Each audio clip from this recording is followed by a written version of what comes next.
Hello Capricorn, thank you for joining me for your weekly forecast for week commencing the 22nd of October. Venus has been retracing her steps this month since the 5th, and Mercury joined her and also Jupiter on the 10th in the part of your horoscope that's to do with sociability. So it may be that not everything has run quite as smoothly as you would like, simply because Venus in retrograde is going to see us thinking at a more deeper level about our associations, or perhaps someone around you has altered their stance towards you. But this week the Sun joins up with this clustering of energy in Scorpio, and generally this can be very, very positive for you. But there is going to be a full moon on Wednesday, and this is going to be embracing the rather restless energies of Uranus, which for you are in the part of your horoscope to do with fun, pleasures and self-expression. So if you're in a group of people where you feel that your individuality is a bit quelled or quashed, you may want to assert that in a more stronger and more assertive way this week, and perhaps over the following 2 weeks, which wouldn't necessarily be a bad thing at all. And therefore Venus's retrograde could see you reset something in a new way. But the Sun and Venus are also very close together, so it's possible if you're single, you could find yourself being drawn towards someone who up until now you've only ever seen as being friend or an associate and not necessarily partnership material. With Venus forging a fantastic link with Saturn in your sign, I would go as far to say if you're casting a future with someone you feel very secure with, this could be a very significant time. But it just may be that some kind of sudden change of plan may need to be calibrated into how you deal with things. And it could be related to money, finance, investments, or shared resources. It's been a real pleasure being with you. Thank you for joining me. I'd love it if you would like or comment on this video, or if you've yet to do so, please do subscribe to this channel. Thank you. Hello Capricorn, thank you for joining me for your monthly forecast for October for the Sun or the Ascendant. Thanks so much for joining me. I'm sorry to bring this a little bit later than I would like to you. This month gives you an opportunity to grapple with the goals and ambitions that are so important to you. Now, you're someone who tends to work towards targets in a very systematic, applied and determined way. There's not many Capricorns that don't reach their targets given time, and I read recently about an analysis of captains of industry, and the highest proportion were Capricorns, because you have an innate understanding of responsibility. You can take on the pressures that other people perhaps may talk about wanting, but don't necessarily apply themselves to in the way that you can. So, as this month begins, the Sun and also Mercury, the planet of communication and of commerce, are beautifully positioned for you to really make progress, to demonstrate to people how talented you are, how capable you are, how you can raise your profile, whether it's within business, within your own enterprise, or within your own community. It just depends on what your goals and ambitions are, of course. Not everybody wants to be a big tycoon. Some of us are happier with more modest achievements, but whatever goals are important to you, they come under the astral spotlight. But on the 2nd of this month, there is a quarter moon in your opposite sign of Cancer. And strangely enough, however diplomatic and much you consider the implications of whatever you do, when you interact with anyone influential, they may not necessarily get the right end of your stick in the following week. I think the main thing is, yes, consider what people expect of you, but at the same time be true to yourself. Now, of course, Venus goes into a retrograde this month on the 5th, Venus being in your sector of friendships.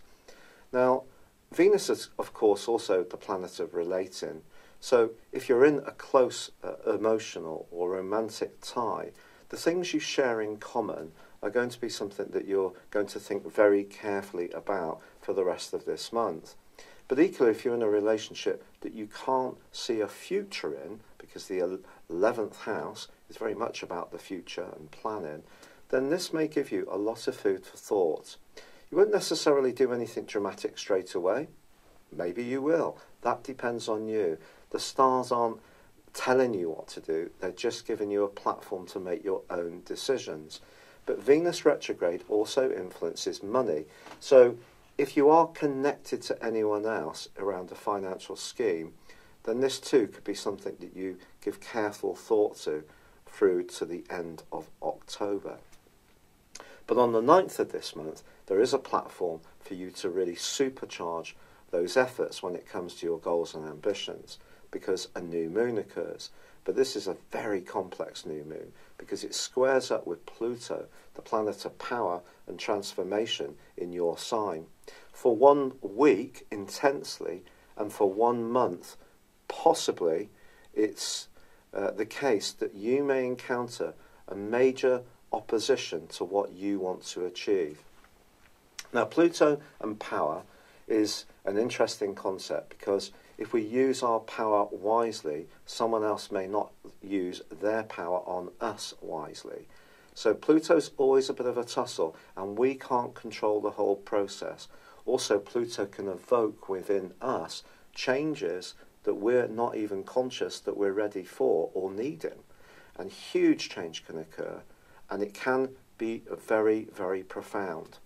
So the clash between the Sun, which is obviously the primacy of the whole solar system, and tiny Pluto, which is very much about change but also secrets, could bring something into the open around a secret opposition. And that opposition may be that someone wants to block or inhibit the desire you have to make progress towards those goals. That could be it's you who may, in some strange way, be sabotaging your potential to get ahead. Pluto works so deep down within us. If there are fears and insecurities that are stopping you from really fulfilling your talent, maybe you need to look at this carefully and try to release any attitudes that may relate to your past, perhaps the messages you were given as a child, which have led to some kind of lack of confidence, self-esteem, which is stopping you really being the go-getter you may, at another level, want to be. And then the other end of the spectrum may be that you may decide that you want to hop off some kind of goal, ambition, or way of being that you have pursued for some time, and you want to develop a new way of living. Pluto's very, very strong, and it just depends how this is going to play out for you. Adding complexity to this new moon is Neptune, the planet of dreams, which has been shifting your thinking constantly since 2012, flexing you, and at times perhaps also confusing you. Now there is going to be a big change which occurs on the 23rd when the Sun moves into Scorpio, but on the 10th Mercury moves into this area too. Now Mercury in your 11th house is entirely positive. It enables you to network, to build alliances, and if you do want to make important strides towards goals, you're not going to do it through naked ambition, because some way or another someone could feel threatened by that. So the more you can try to build a spirit of cooperation, especially with Venus in retrograde, the better it is. But I think if you don't see the point of a long-term plan, even if it has been a major goal for some while or even some years, then perhaps it is the time to start rethinking. And Mercury moving in to join up with Jupiter, which is in your sector of the long-term plan, along with Venus retrograde, could, for some Capricorns, see quite a big rethink about your priorities, the things that are really important to you, your spiritual motivations. This is not so much about sheer goals, status and ambition. Even money or property could lose their appeal as this month goes on, especially because once the Sun moves into Scorpio to join up with Mercury, Jupiter and Venus on the 23rd, it meets with the retreating Venus and we have a conjunction. This conjunction could mean that you could meet a significant new person. This could be through a friendship setting. It could be a group of people who are going to activate your thinking in an inspired way. But it also sees Venus and the Sun combined in opposition to Uranus. Now, since May, mid-May to be precise, of this year, Uranus has been tracking its way through your 5th solar house, which is very much about passion, it's about love, it's about joy, it's about self-expression. And your tendency to be very self-disciplined, to take responsibilities on, to keep your head down and just work, chip away in a very sustained and applied way, which is so wonderful. But there may have been part of you that started to rebel against that yourself, because you're wanting to explore a much freer part of your potential. And with Uranus in opposition to both the Sun and Venus, this can be a watermark, not just for this month, Capricorn, but for your whole life. And if there is a relationship that isn't working for you of any kind, Uranus's rebelliousness and desire to see you be a freer spirit, not just do what is always expected of you, which is second nature for you very often, could see you decide to make a radical decision. Now, what's going to make this whole thing more complex even still is that the North Node, the point of destiny, the dragon's head, which is like a mini Jupiterian influence, which has been in your sector of shared resources, business and finance since May the 10th, 2017, is in opposition, of course, to the polar axis opposition of the South Node, which is how you receive things. It's much more karmic. And that's in your 2nd solar house in Aquarius. And there may have been something that's happened through Mars's transit through Aquarius, certainly in mid-May, and also perhaps at the start of September as well, when it came, or the middle of September, sorry, when it came back into Aquarius on the 12th, to be precise, where you started to feel much more rebellious about something that you'd been very committed to for a long time. It may be an issue of intimacy, it may be an issue of financial planning, it may be something to do with a business enterprise. But if your enterprise as an individual is being compromised to such a point that you're not really thriving, you're not oxygenating a new, evolving and developing part of your being, you're just stuck, and it all feels very restrained, this is because this is a grand fixed cross, one of the most complex of all planetary aspects. Now, when Trump got into power, I feel that all that fake news was triggered by a grand mutable cross, which influenced his sun in Gemini. So I do feel that this is going to have a massive impact on all of us, this particular influence. Now, the North Node inverses, so it's the opposite of the rest of the Zodiac, is actually going to be moving into your opposite sign on November the 8th of this year, and relationships, or a primary relationship, is going to come under the astral microscope in a massive way in the months after that, especially as, of course, your ruler Saturn is back in your sign since December the 20th last year, but you've also got Pluto shaking things up. This is about your individuality against a relationship. The relationship can be sexual, it can be intimate, it could be to do with a property commitment, a business, a shared resource, or it could be to do with something that you're very principled about.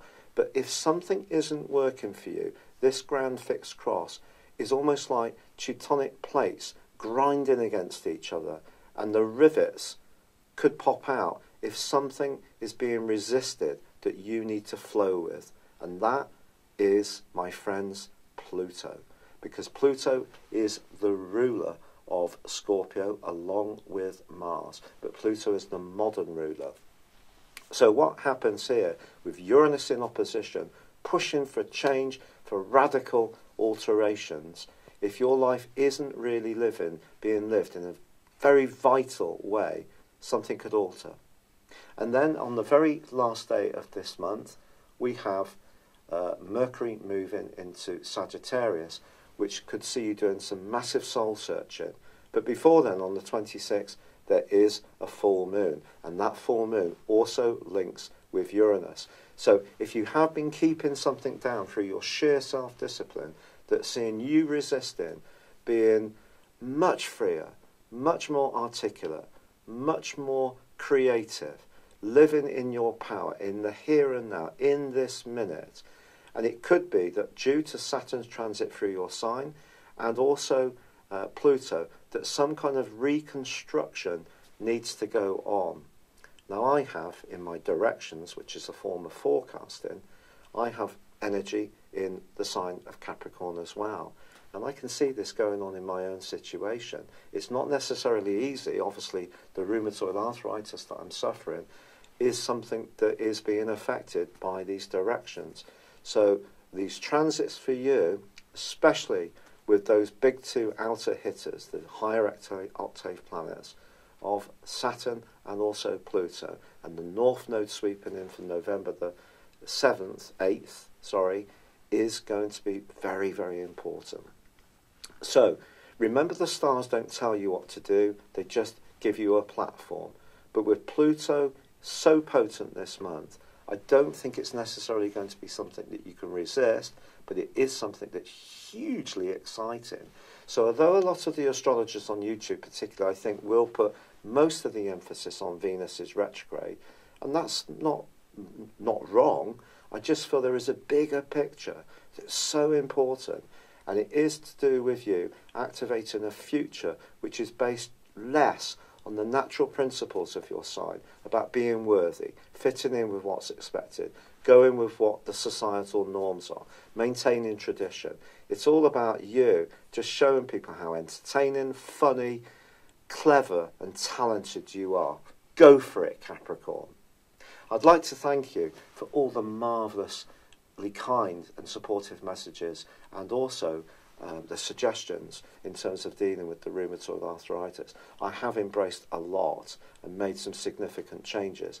Unfortunately, the rheumatoid arthritis is really aggressive, so it looks like I'm going to have to go on a fairly heavy drug called methotrexate, which is a chemo drug. I am doing all the natural stuff as best I can, and I've got about a window of opportunity for 3 or 4 weeks to see if it will work. But at the moment, the inflammation still isn't coming down, using CBD oil, using turmeric, heated in soups and tea, using ashwagandha, using serapeptase. It isn't cracking it at the moment, but I'm very grateful for all those suggestions. One that I didn't even think about is to turn off Wi-Fi on the mobile phone. That isn't supposed to be very good for us, but a great suggestion. So thank you so much. I wish you well. I'd love it if you would like or comment on this video, or if you've yet to do so, please do subscribe to my channel. Thank you. Hello, thank you so much for watching my video.